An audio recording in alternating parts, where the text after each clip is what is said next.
তোমাদের অনেকেরই এক্সাম চলে এসেছে, আবার অনেকের আসতে চলেছে, অথচ এখনও তোমার সিলেবাস শেষ হয়নি। এতদিন মোবাইলে স্ক্রোল করে এভাবে ওভাবে সময় কাটিয়েছ, আর ভেবেছ এক্সামের আগে ঠিকই পড়ে নিব। তবে এবার এক্সাম তো চলে এসেছে, কিন্তু পড়া তো কিছুই শেষ হয়নি। কিংবা সিলেবাস তো শেষ করেছো ঠিকই, কিন্তু নিজেকে নিয়ে তোমার মধ্যে কনফিডেন্সই নেই। ভালোভাবে পরীক্ষা দিতে পারবে সেই আত্মবিশ্বাসটুকু তোমার মধ্যে নেই।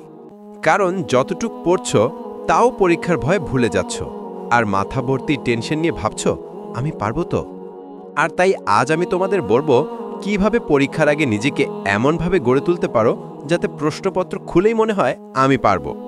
হ্যাঁ, যদি তুমি এই অল্প সময়ে আমার কথাগুলো মেনে চলতে পারো, তবে তুমি শুধু পারবেই না, বরং পরীক্ষায় ভালো একটি মার্কস নিয়ে আসতে পারবে। আর আজ আমি তোমাকে এটাই বলতে চলেছি যে কিভাবে তুমি সামনে পরীক্ষায় একটি টপ ক্লাস রেজাল্ট করতে পারো। আর তাই তোমাকে তেমন কিছু করতে হবে না, শুধু ধৈর্য ধরে ভিডিওটি শেষ পর্যন্ত দেখতে থাকো। তো চলো শুরু করা যাক। নাম্বার 1, প্রোডাক্টিভ হওয়ার রোল। এটি এমন একটি টেকনিক যা টপাররা ফলো করে। এখন তুমি হয়তো ভাবছো এই টেকনিকের মধ্যে কি রয়েছে।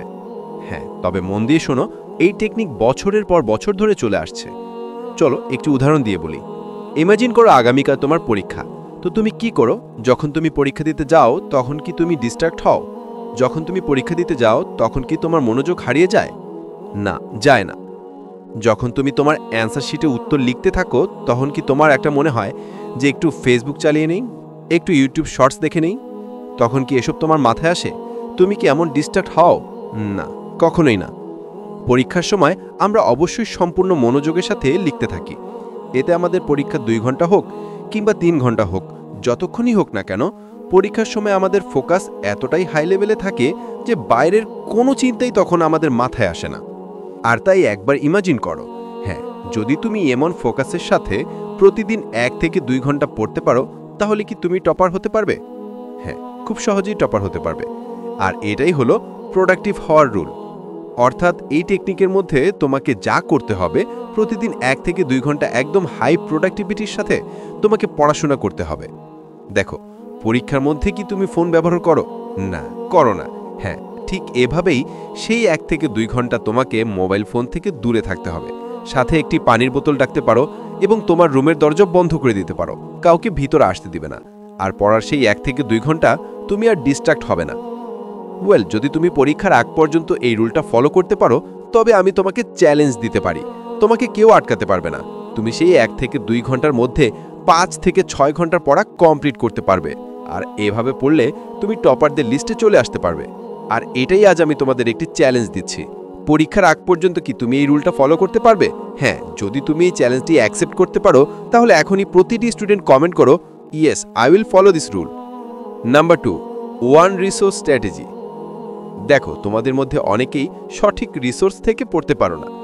তো কখনো এক চ্যাপ্টার এই বইয়ের থেকে, আবার কখনো এক চ্যাপ্টার ওই বইয়ের থেকে। এক্স্যাক্টলি তুমি বুঝতেই পারো না এক টাইমে তোমাকে ঠিক কিভাবে পড়তে হবে। যখনই তুমি পড়তে বসবে তখন একই রিসোর্স থেকেই পড়বে।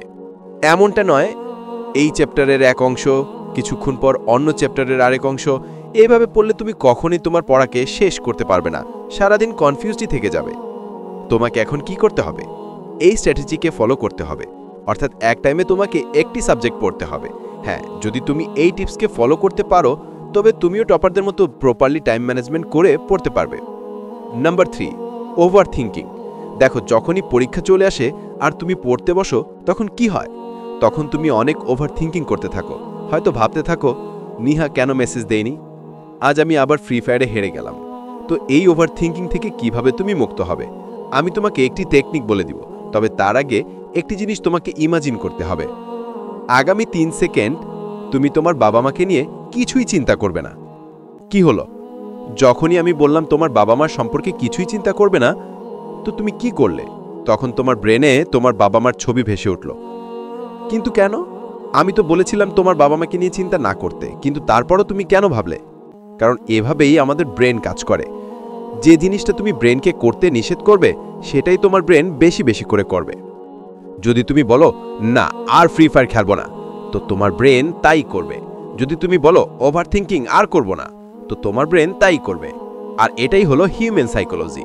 তুমি হয়তো ভাবছো ভাইয়া কিভাবে এই ওভার থিঙ্কিংয়ের সমস্যাতে মুক্ত হব। ওয়েল, তার জন্য তোমাকে একটি সিম্পল কাজ করতে হবে। যখনই তোমার ওভার থিঙ্কিং হবে তখন সাথে সাথে একটি নোট আর পেন নিয়ে বসো, আর সেটাতে তুমি যা যা ভাবছো সব কিছু লিখে ফেলো। মাত্র 5 মিনিট লাগবে। হ্যাঁ, যদি তুমি একবার লিখে ফেলতে পারো তবে তোমার সমস্ত ওভার থিঙ্কিং চলে যাবে। কিন্তু যদি তুমি নিজেকে বলো চিন্তা করা বন্ধ করি আর পড়াশোনা শুরু করি, তবে তুমি কখনোই পড়তে পারবে না। নাম্বার 4, ফেক ফ্রেন্ডস থেকে বাঁচো। পরীক্ষা চলে আসলে তুমি যা করো, তোমার ফ্রেন্ডকে ফোন দাও আর জিজ্ঞাসা করো, দোস্ত তোর পড়া কতটুক শেষ? আর তোমার সেই ফ্রেন্ড যখন বলে আমার তো সিলেবাস শেষ, আমি তো রিভিশন করছি, আর এটা শুনে তুমি তখন ডিমোটিভেট হয়ে যাও। আবার কখনো কি হয়, তোমার কিছু ফ্রেন্ড তোমাকে বলে আমি তো এখনো পড়াই শুরু করিনি। এটা শুনে তোমার কি মনে হয় জানো? তোমার মনে হয় কেউ তো পড়ছে না, আমি একা পড়ে কি করব?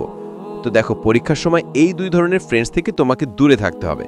এই ধরনের ফ্রেন্ডস তোমার জন্য টক্সিক, তাই পরীক্ষার আগে বন্ধুদের সাথে কথা বলো। পরীক্ষার পরে কথা বলো, কিন্তু পরীক্ষার সময় এমন টক্সিক ফ্রেন্ড থেকে দূরে থাকতে হবে। পরীক্ষার 10 থেকে 15 দিন বন্ধুদের থেকে একটু দূরে থাকলে কিছুই হবে না। দেখো, আমি বলছি না যে বন্ধুদের সাথে কথা বলো না। হ্যাঁ, বলো, বন্ধুকে ফোন করো শুধুমাত্র এটা জানার জন্য কোন কোন টপিক পরীক্ষার জন্য গুরুত্বপূর্ণ। ব্যাস এতটুকুই করো, আর ফেক ফ্রেন্ডস থেকে বাঁচো। Number 5, sleep and breath control.